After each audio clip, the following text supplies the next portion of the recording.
name's Mary Jo Hughes, and I'm the Palliative Care Program Manager here at the VA. So the VA has made a big push nationwide. I've been here 13 years, and they invested millions and millions of dollars to establish palliative care teams at every VA. So we're proud to say we have a very active inpatient palliative care service and outpatient palliative care. It's been our goal to really expand and increase our outpatient caseload, and we've really been doing that. So very proud of the team. This shows you all the different members of the team, and as you see, it's very much a multidisciplinary, very holistic in approach. We have physicians, NPs, PA, we have chaplain, pharmacist, social worker. Myself, I'm a nurse, so that gives you an idea of who's on our team. I want you to just be aware of some of the differences between palliative care and hospice, and then also talk about some things that are unique to veterans and what they can expect if they have palliative care and or hospice care.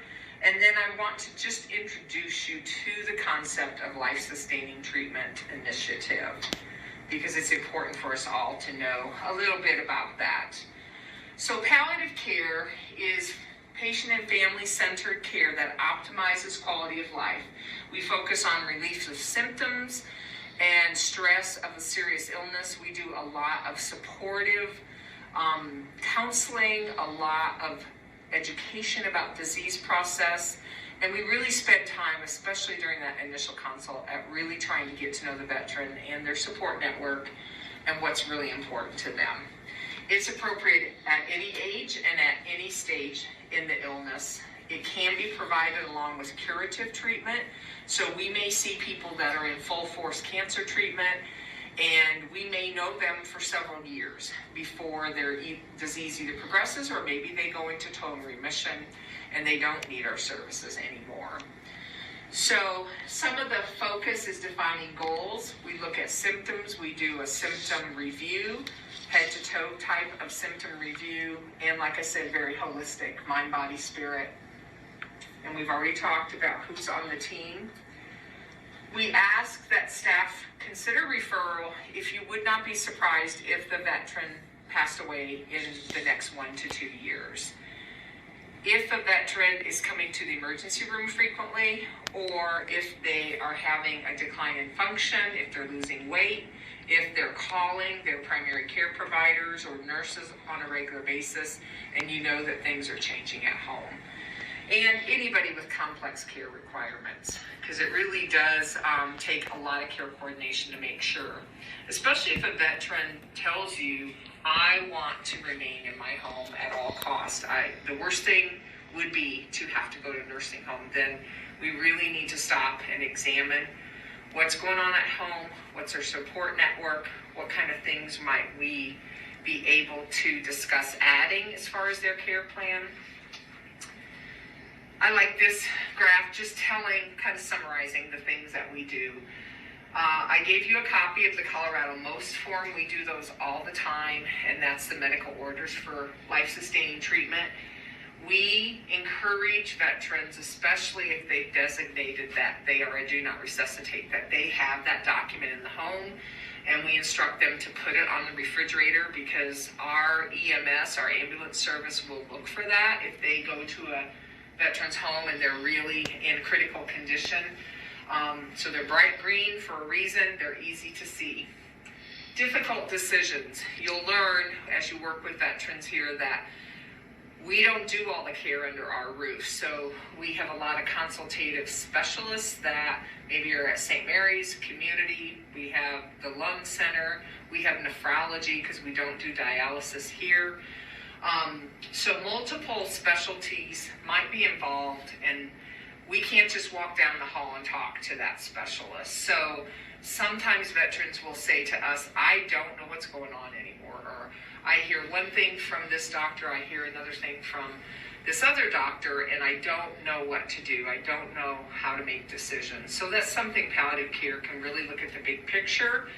We contact other specialists all the time, especially when you think of a stage 4 cancer patient and they're being presented with options. Maybe it's chemotherapy, maybe it's immunotherapy, maybe it's radiation, and they're really nervous about side effects.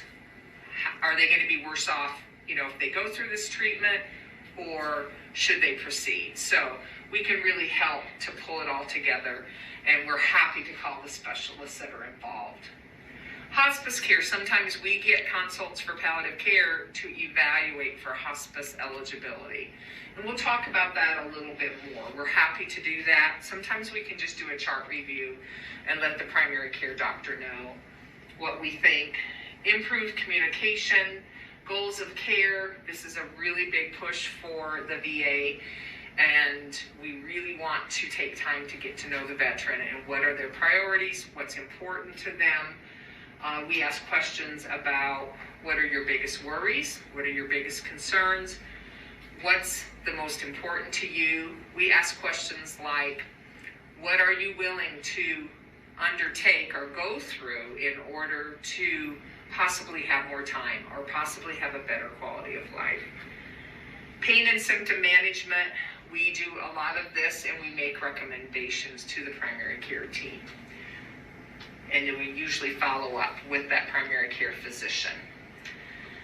So the life-sustaining treatment decisions initiative is really a national directive, and it's a national initiative that's been going on 4 years within the VA. Did either of you come from another VA?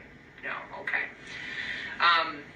And the whole goal of this, as I said earlier, is just to really get to know veterans, what's important to them, what their values are, and we want to elicit life-sustaining treatment decisions of veterans with serious illness. And we want to make sure that we document those well, that their goals are documented and honored, because you've all heard horror stories probably of somebody showing up in the emergency room, they're very ill, they're crashing, nobody knows, do they want resuscitation or not? Sometimes they have a family member with them, sometimes they don't. So if we don't have anything in writing, or our providers have not had a discussion with that veteran, we need to go full force. We do full cores, we intubate people, we put them on life support.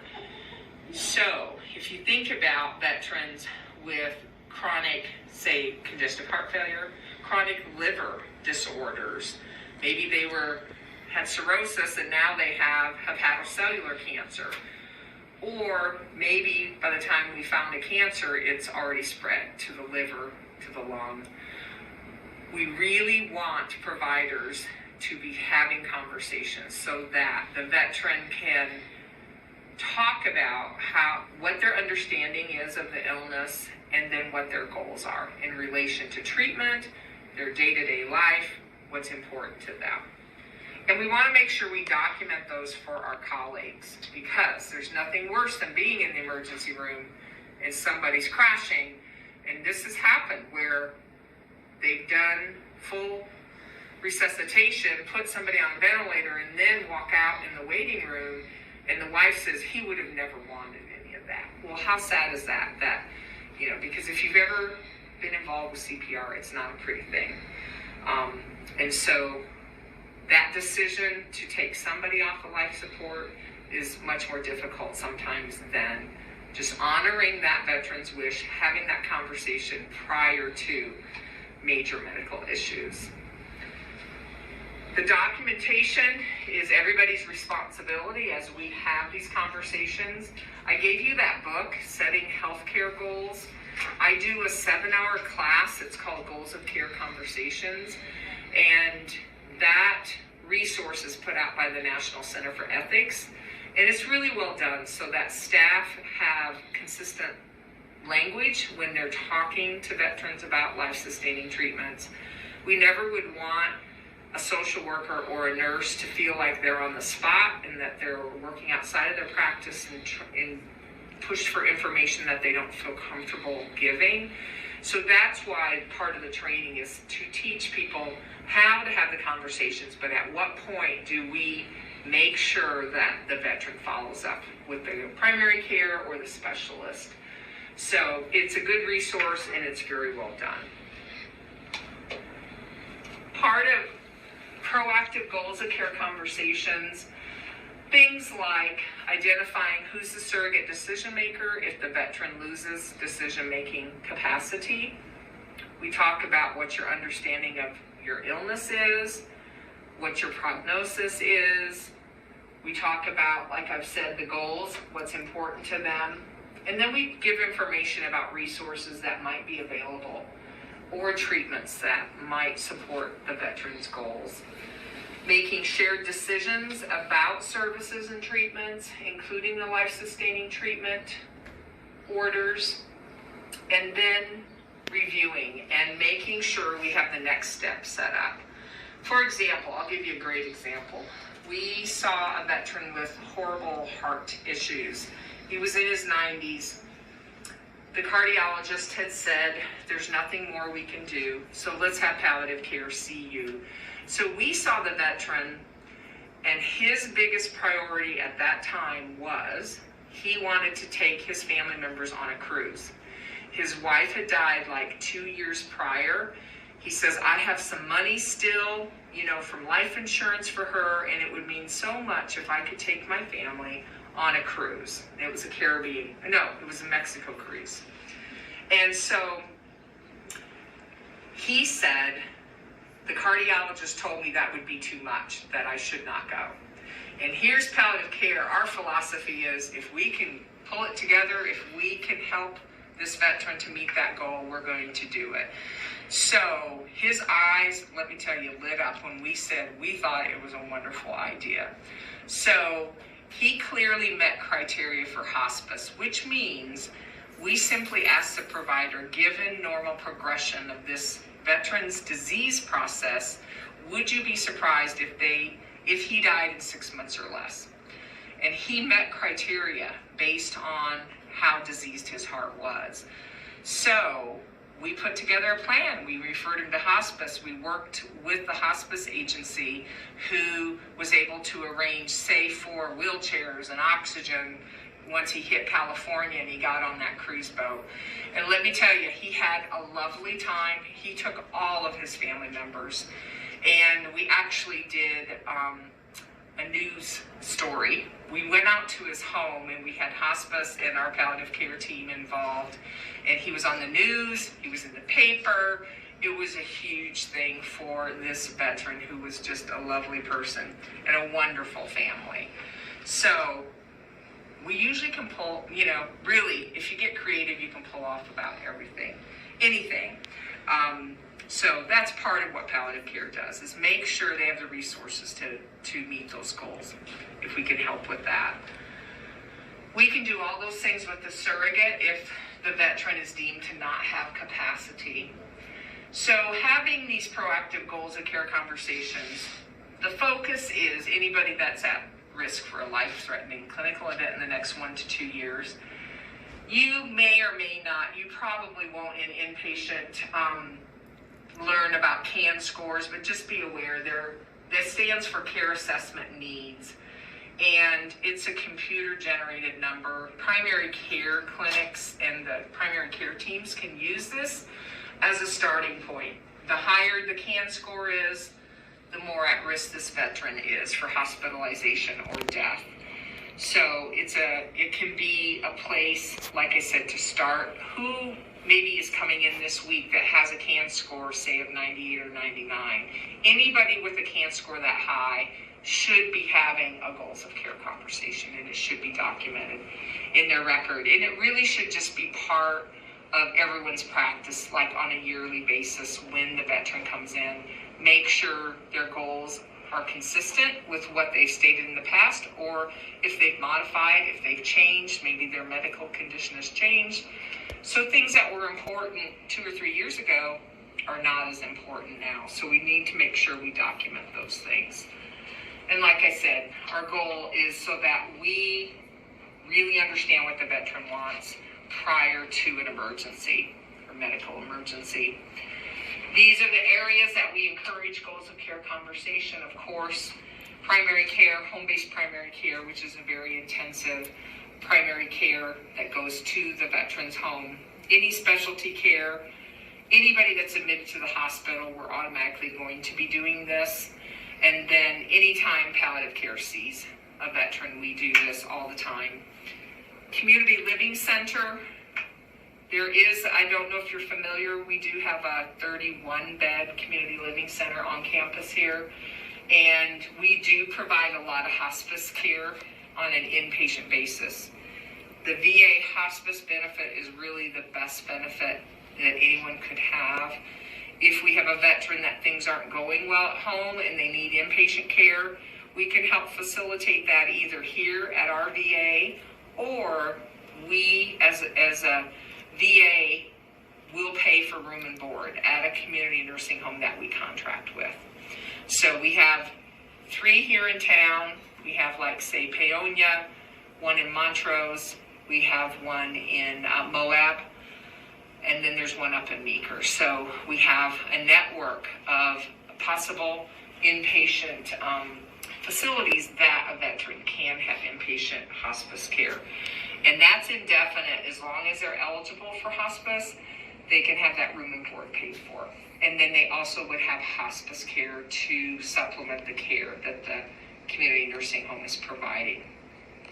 We also, the inpatient care, if people have a palliative care consult on an inpatient basis, they may be changed to what's called hospice for acute care. So that's also a benefit that veterans have, is maybe they're already in hospice care in the community and things are becoming rougher at home, or they have, say, intractable nausea and vomiting, horrible pain. They can come in and be here on an inpatient basis for as long as they need to. And we make sure we get the symptoms under control, and then we plan for the next step. So just knowing where life-sustaining treatment progress notes are, and like you will both be inpatient, it's important.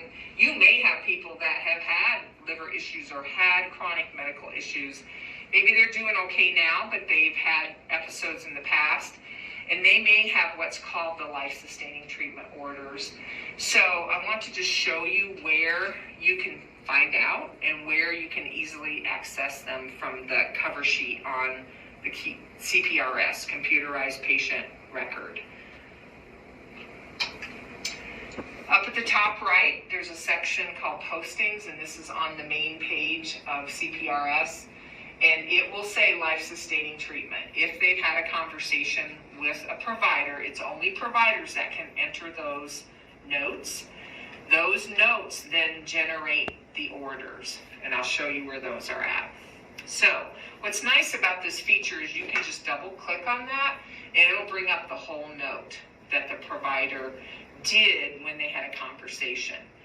And then the orders. So this veteran is a do not resuscitate, don't attempt CPR in the event of cardiopulmonary arrest.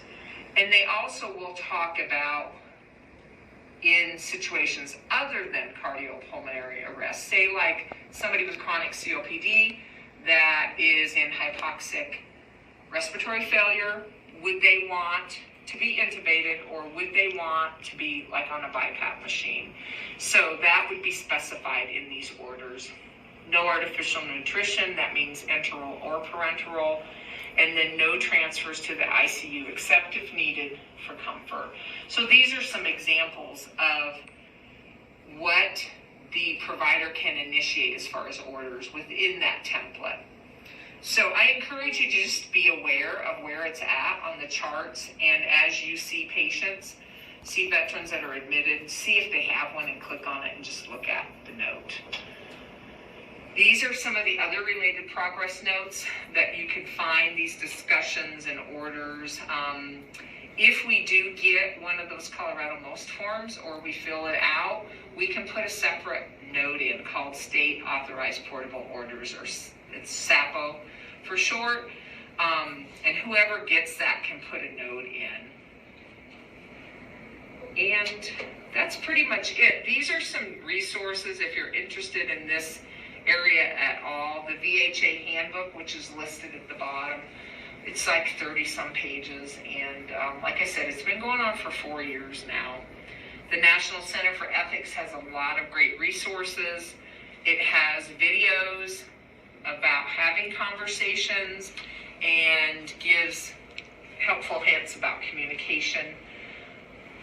I do the 7-hour class. I don't have one scheduled right now, but I will be doing one later, probably after summer. So you're welcome to come if you can make time in your schedule. And it's 7 hours, and I give CEUs for that.